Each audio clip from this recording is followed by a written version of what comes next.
Des pistes de ski aux plages de la mer Adriatique.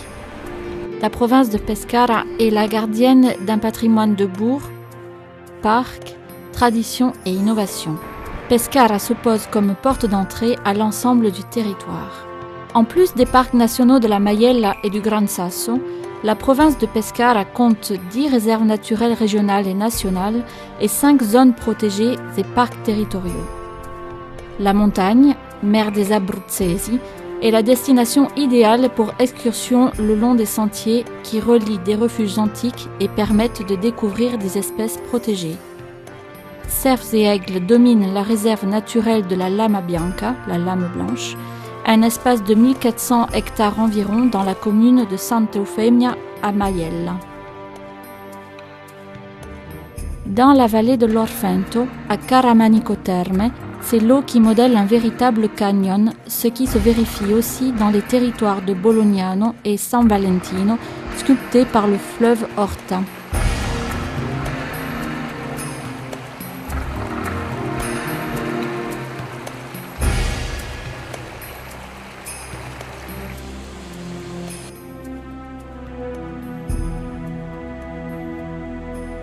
Dans la réserve homonyme s'ouvrent des grottes connues des archéologues pour les traces de présence humaine antique.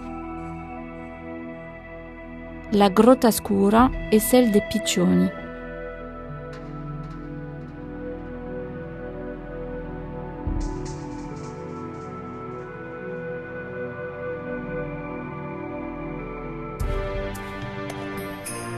Le massif du Gran Sasso est lui aussi très riche d'eau.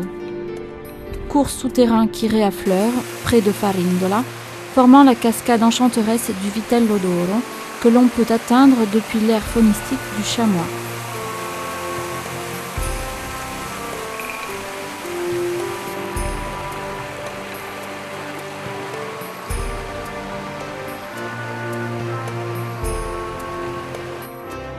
La réserve naturelle source du Pescara, qui prend son nom du fleuve, protège depuis 1986 une superficie de 49 hectares dans le territoire de Popoli et présente les sources de basse altitude les plus importantes d'Europe.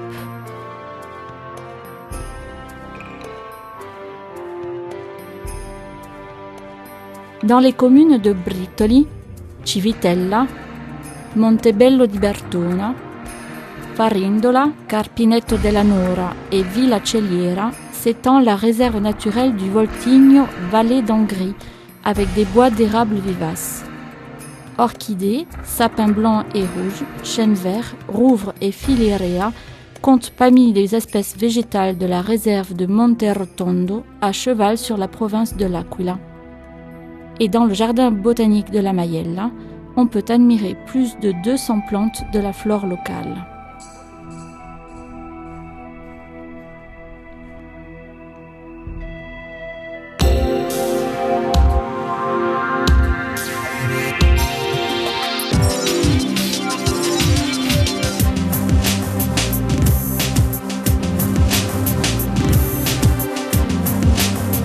De par sa conformation, la province de Pescara est le lieu idéal pour les sports en plein air. Les pentes et les collines du parc national de la Maiella offrent des scénarios uniques pour les excursions à vélo, trekking,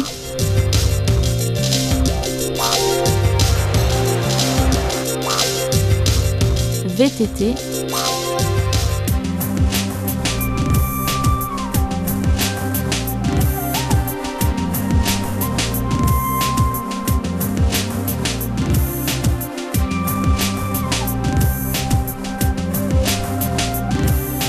escalade.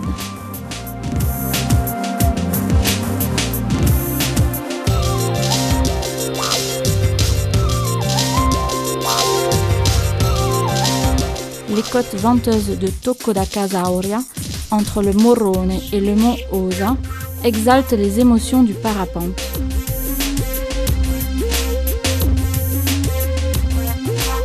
Le territoire est riche de cours d'eau à vivre en canoë, comme le fleuve Tirino qui glisse limpide le long de la vallée du Pescara.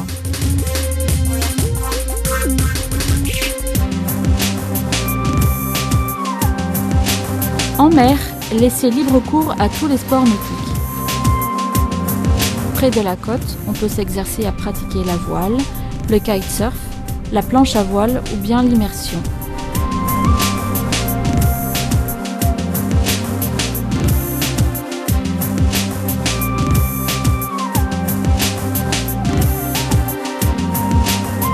Des parcours naturels protégés vous permettront de plaisantes excursions à cheval.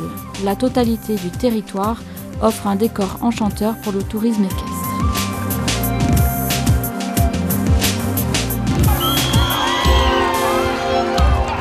La province de Pescara organise aussi le seul événement italien de triathlon avec l'Ironman 70.3.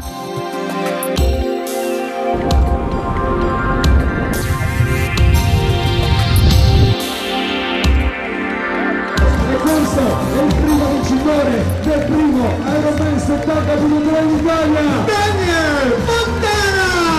Ale Dani! Daniel Fontana!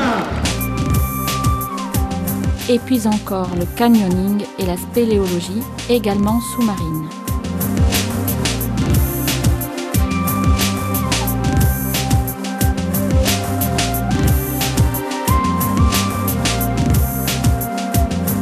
Pour les passionnés de moteur, ne pas manquer les parcours de tourisme à moto,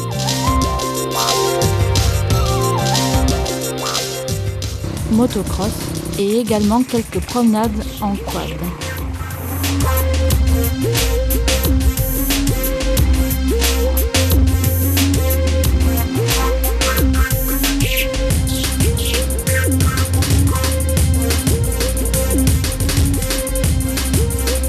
Et pourquoi pas un petit tour en ULM pour les amoureux du vol ?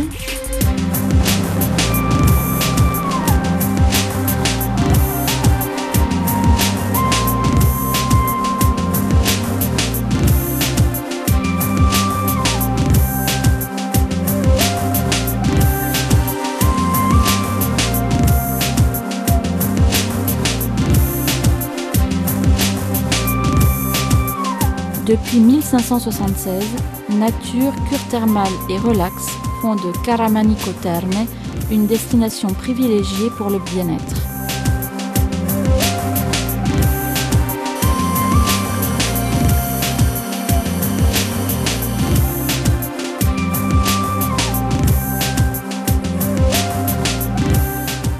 Il existe de nombreux centres de soins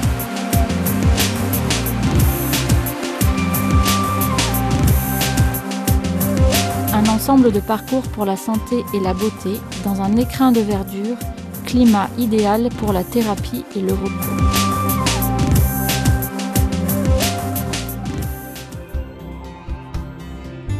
Tradition populaire, archéologie et art contemporain. Lors d'une visite à Pescara, on ne peut faire à moins d'un plongeon dans les ruelles de la vieille ville, cœur de la vie nocturne et siège d'importants musées, comme la maison natale de Gabriele D'Annunzio. Unique pour son atmosphère 19e inchangée, les objets fétiches ayant appartenu au poète, les habits et les livres de celui qui était également appelé Levate.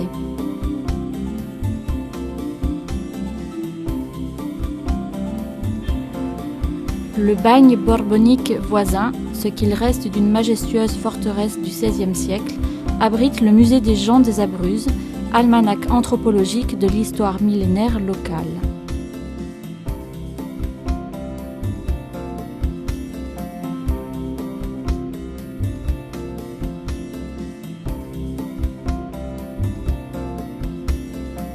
Le site préhistorique de Montebello di Bertona a permis de cataloguer comme bertonienne une période du Paléolithique supérieur. On peut en observer quelques vestiges dans le musée du chamois à Farindola, où l'animal sera pour vous un peu moins mystérieux après le parcours interactif ainsi qu'une promenade dans l'aire faunistique près des cascades du Vitello d'Oro.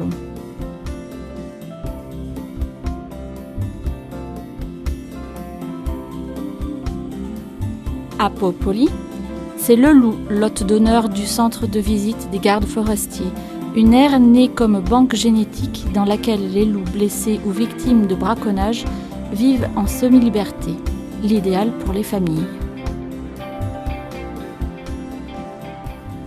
C'est la Maiella, vénérée comme montagne-mère dans l'Antiquité, qui abrite le plus grand nombre de beautés historico-artistiques de la province de Pescara, comme Roccacaramanico, à 1080 mètres dans le territoire de Sant'Eufemia a Maiella, minuscule fraction un temps inhabitée et aujourd'hui redécouverte pour son caractère médiéval authentique prononcé. Même la vieille Salle fut abandonnée au début du XXe siècle à cause d'un tremblement de terre, mais aujourd'hui l'antique château Genova, restructuré et visitable, surplombe à nouveau fièrement le quartier contemporain. Brittoli, commune de 400 habitants dans la réserve du Voltigno, a des origines médiévales, probablement franques.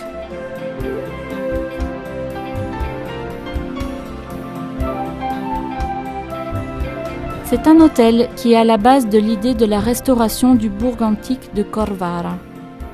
Un centre inhabité qui s'anime l'été sur la roche qui abritait il y a longtemps une forteresse. On atteint le plus petit village de la province à pied le long d'une voie pavée de pierre.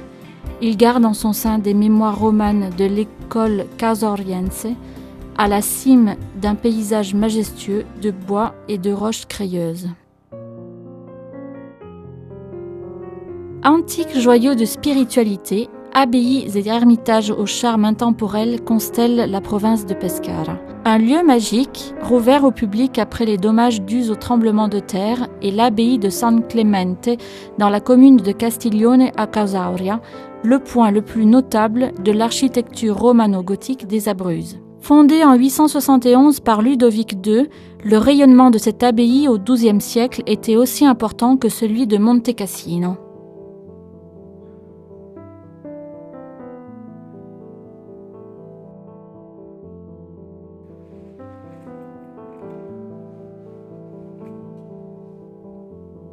Destination privilégiée du tourisme religieux, le sanctuaire du Saint-Visage de Manopello. La Veronica, le voile sur lequel est imprimé le visage de Jésus-Christ, est l'un des mystères les plus étudiés au monde, authentifié par le pape Benoît XVI en 2006. Un peu plus loin, en haut d'une colline qui domine la vallée du Pescara, se dresse Sainte-Marie a Rabona.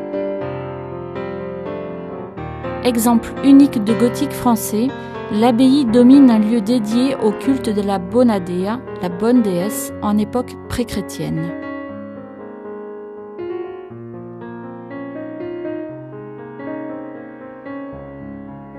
De Manopello, on rejoint facilement Serra Monacesca, siège de la splendide San Liberatore a Maiella, une des plus antiques églises médiévales de l'ordre des bénédictins cassinais, fondée, selon la légende, par Charlemagne en 781.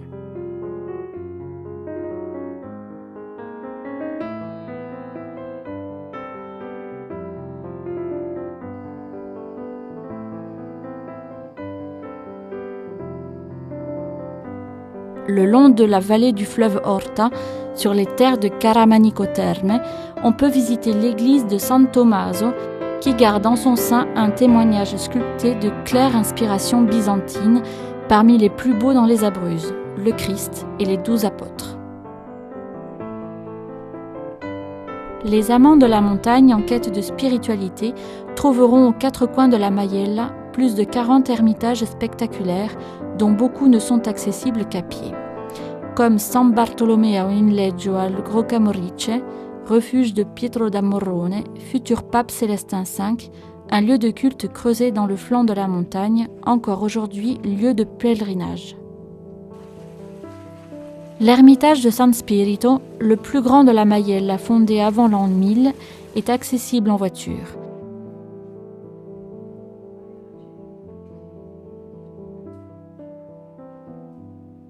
Un sentier vous conduira, lui, en moins d'une demi-heure à pied de Serra Monacesca à l'ermitage de Sant'Onofrio, communauté de moines depuis le XIIe siècle.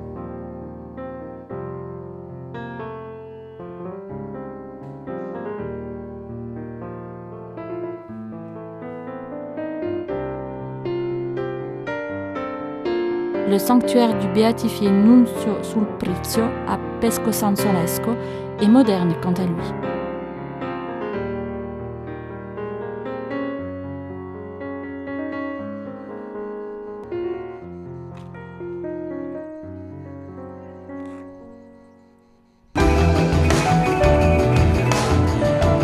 De la côte à la montagne, la province de Pescara offre loisirs et divertissements avec des fêtes populaires, les sagres, des événements et évocations historiques. Le tout accompagné de saveurs authentiques et très anciennes qui caractérisent l'offre gastronomique du territoire. Dans la zone Vestina, les oliviers modèlent le paysage. La variété locale d'huile d'olive extra vierge est la première à avoir reçu la dénomination d'origine protégée de l'Union européenne. Une visite au musée de l'huile est d'un intérêt certain.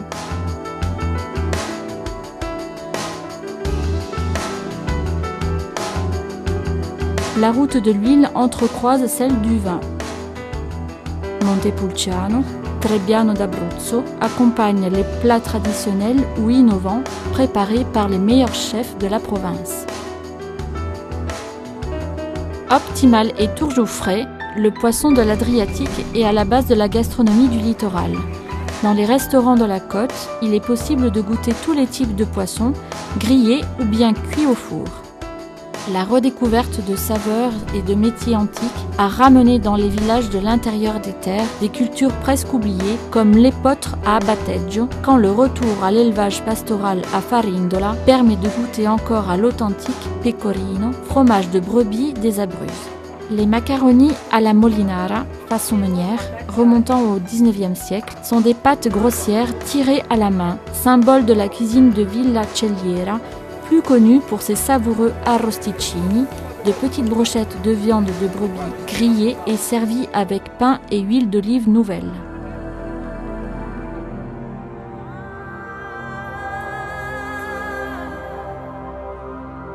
L'expérience d'un long voyage à une poignée de minutes de chez soi, la découverte continue de nouveaux lieux, une terre qui ne cesse d'étonner et à vivre activement,